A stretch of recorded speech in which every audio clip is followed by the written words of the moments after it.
سأل سائل بعذاب واقع للكافرين ليس له دافع من الله ذي المعارج تعرج الملائكة والروح إليه في يوم كان مقداره 50,000 سنة فاصبر صبرا جميلا إنهم يرونه بعيدا ونراه قريبا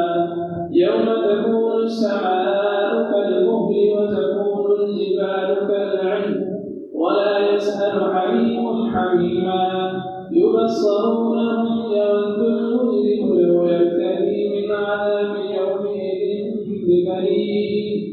وصاحبته وأخيه وفصيلته التي تؤويه ومن في الأرض جميعا ثم ينجيه كلا إنها لظى نزاعة للشوى تدعو من أدبر وتولى وجمع فأوعى إن الإنسان خلق هلوعا إذا مسه الشر جزوعا وإذا مسه الخير منوعا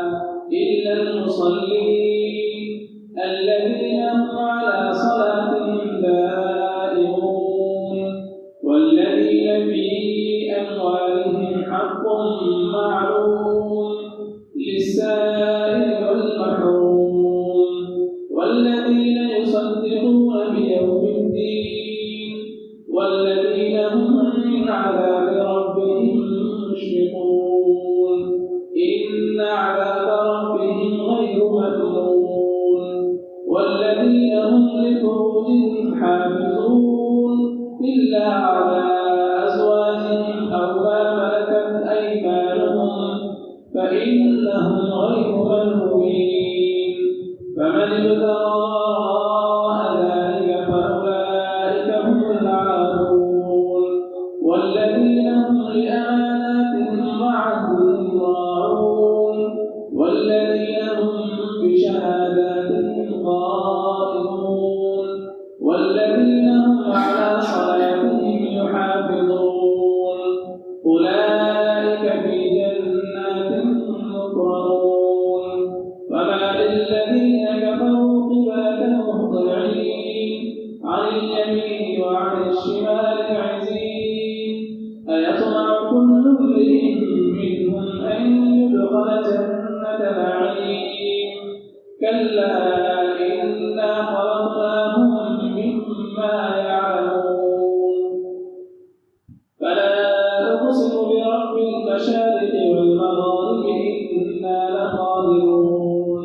على أن نبدل خيرا منهم وما نحن بمسبوقين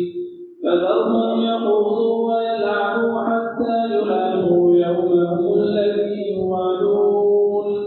يوم يخرجون من الأجداث سراعا كأنهم إلى نصب يوفضون خاشعة أبصارهم ترهقهم ذلة ذلك اليوم